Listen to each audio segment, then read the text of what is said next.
What if I told you you might already be halfway to enlightenment, and you don't even realize it? You're probably thinking, yeah, right. If I were enlightened, my life wouldn't feel like this chaotic soap opera. But oh, that's exactly the twist Edgar Cayce warned about. The closer you get to awakening, the more it looks like everything is falling apart. And if you stay with me until the end of this video, here's what you'll discover. You'll understand why your sensitivity, your overthinking, your emotional waves, and even your loneliness aren't flaws.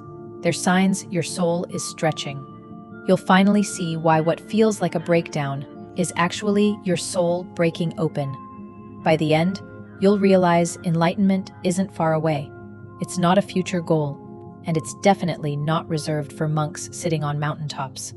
It's already happening inside you, right now, in the middle of your beautiful, messy, human life. Because here's the cosmic joke. Your soul evolves quietly, while your human self is over here screaming, "Bro, am I losing my mind or leveling up?" See, most people think awakening should look like glowing skin, floating on a mountain, and permanent bliss like they're fresh off a divine spa day. But according to Cayce, awakening doesn't start with peace. It starts with confusion. It's not fireworks in the sky. It's earthquakes in your soul. A few years ago, I lived through what I thought was my grand spiritual failure. Everything triggered me. People, noise, energy, even my own thoughts. I cried for no reason. I felt disconnected from everyone I loved. And then the weird patterns started. Repeating numbers. Songs responding to my thoughts. Books falling open to the exact words I needed. I swore I was breaking down, but I wasn't. I was breaking through. Cayce called this the great deception of awakening, the moment when your higher consciousness slips through your human chaos, wearing a disguise called "everything is going wrong." You can't see real truth until the old illusions burn off. And that doesn't feel peaceful. It feels like emotional detox. Let's talk about the first sign of awakening, the great sensitivity. The moment your soul basically says, "All right, time to feel everything." You start feeling your own emotions, and everybody else's. The mood of a room, the sadness of a stranger on TikTok, the suffering of animals, even the energy of people you've never met. And you start thinking, am I being dramatic? Nah, you're tuning in. You're basically becoming the Wi-Fi of the universe. And yeah, it's loud. Crowds drain you. Violent movies feel unbearable. Even certain foods make your body say, nope, absolutely not. You're not getting weaker, you're getting wider. Your consciousness is stretching beyond its old limits, picking up frequencies that were always there, you just couldn't hear them before. Imagine your awareness used to pick up 3 local radio stations: news, stress, and overthinking FM. Now suddenly, you're getting cosmic jazz, angelic remixes, and the soundtrack of your soul. All that static you hear? That's not dysfunction, that's expansion. You're leveling up faster than your human self can process. Let's talk about how to handle the sensitivity. Nobody warns you about this part. People say, raise your vibration, but forget to mention that when you do, everything fake, heavy, or toxic starts screaming for your attention. You're not broken. You're just allergic to low-frequency nonsense now. So instead of trying to toughen up or be less sensitive, honor it. Your sensitivity is your superpower. It's how your soul tells you what's true and what isn't. The trick isn't numbing yourself. It's learning energetic boundaries, knowing when it's your emotion, and when you're just standing too close to someone else's emotional Wi-Fi. Think of it this way. If your energy were an instrument, you're finally in tune. It just takes a minute to get used to hearing everything. And that's just the first awakening. Because once sensitivity hits, comes the phase that shakes your whole life awake, the question everything phase. This is when your old beliefs, routines, even your relationships start wobbling like Jenga blocks in the hands of a toddler. But hold that thought, because in the next chapter, I'm going to show you why questioning everything you've ever believed isn't a breakdown. It's the doorway to real freedom. You're not losing your mind. You're losing your old programming. And trust me, that's the best kind of crazy there is. So you felt the sensitivity, the emotions, the energy shifts, the chaos that makes you question your sanity. But that was just the warm-up. Because once your senses wake up, your mind wants in on the action too. This is where things get interesting. You start looking around your life like, wait, did I actually choose any of this? Welcome to the next stage of awakening, the question everything phase. So, have you ever looked at your life and thought, wait a minute, who actually decided this is who I am? That moment right there, when you start doubting everything you've been taught, that's not a breakdown. That's your soul waking up and whispering, finally, she's asking the good questions. At first, this phase feels like a full-on spiritual identity crisis.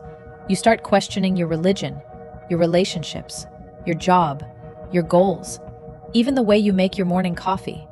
You're like, do I even like this version of me? Or did society download her? Everything that once felt normal starts feeling fake, like you're watching a movie you've seen 1,000 times and suddenly go, wait, this plot makes zero sense. But here's the thing. This confusion isn't chaos. It's clarity, wearing a disguise. You're not losing your direction. You're deleting the GPS that was guiding you somewhere you never actually wanted to go. Edgar Cayce said that before you can embrace truth, you have to strip away everything that isn't true. And the only way to do that is to question all of it. The beliefs your family handed down, the stories society told you, the fears religion installed as morality, the idea that happiness equals success. You start realizing you've been living in someone else's dream, and your awakening is you hitting the exit simulation button. It's wild, because the more you question, the more you start to feel like an alien walking around Earth, like, so, y'all really agreed to this? But don't panic. You're not going crazy. You're going clear-eyed.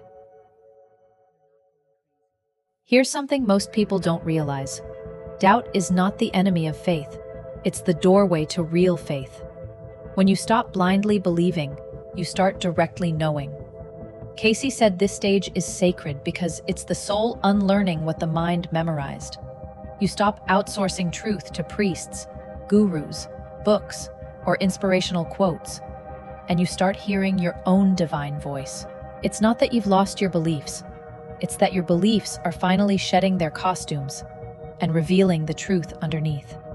And yes, it can feel terrifying.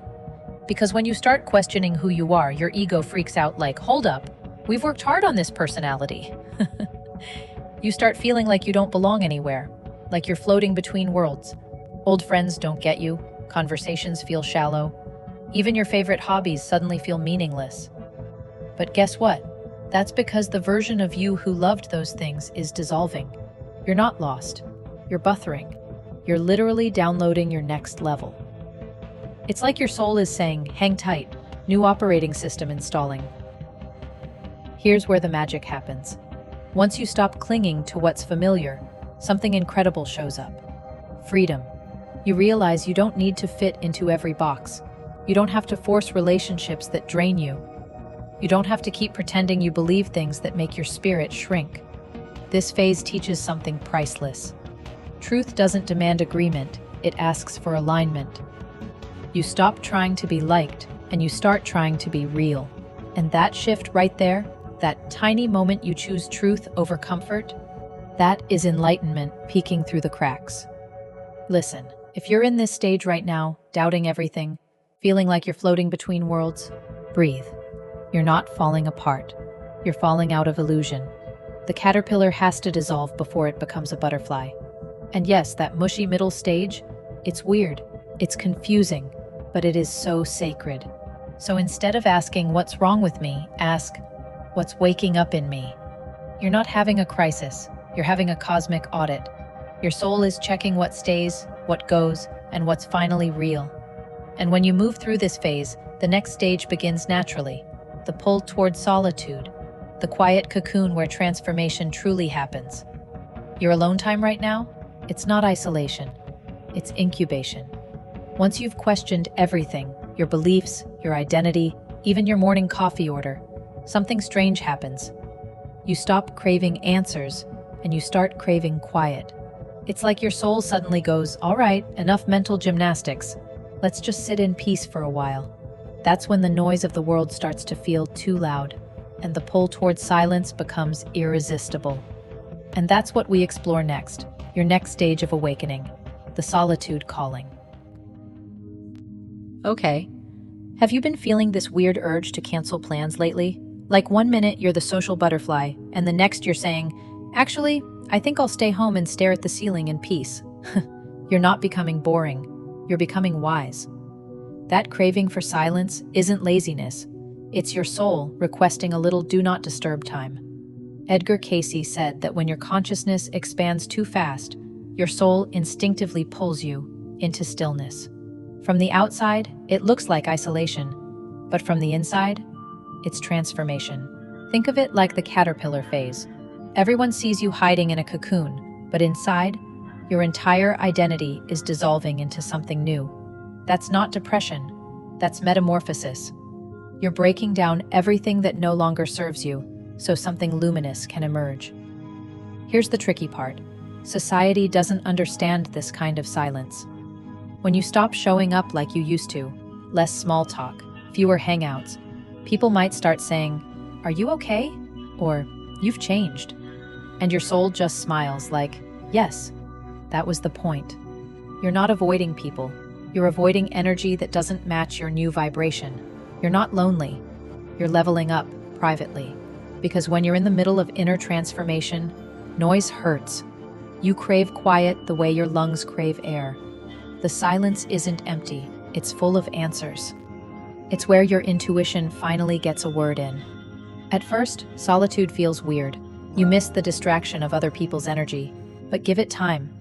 Soon that silence starts to feel sacred. You begin hearing thoughts that don't come from your mind, but from somewhere deeper, somewhere wiser.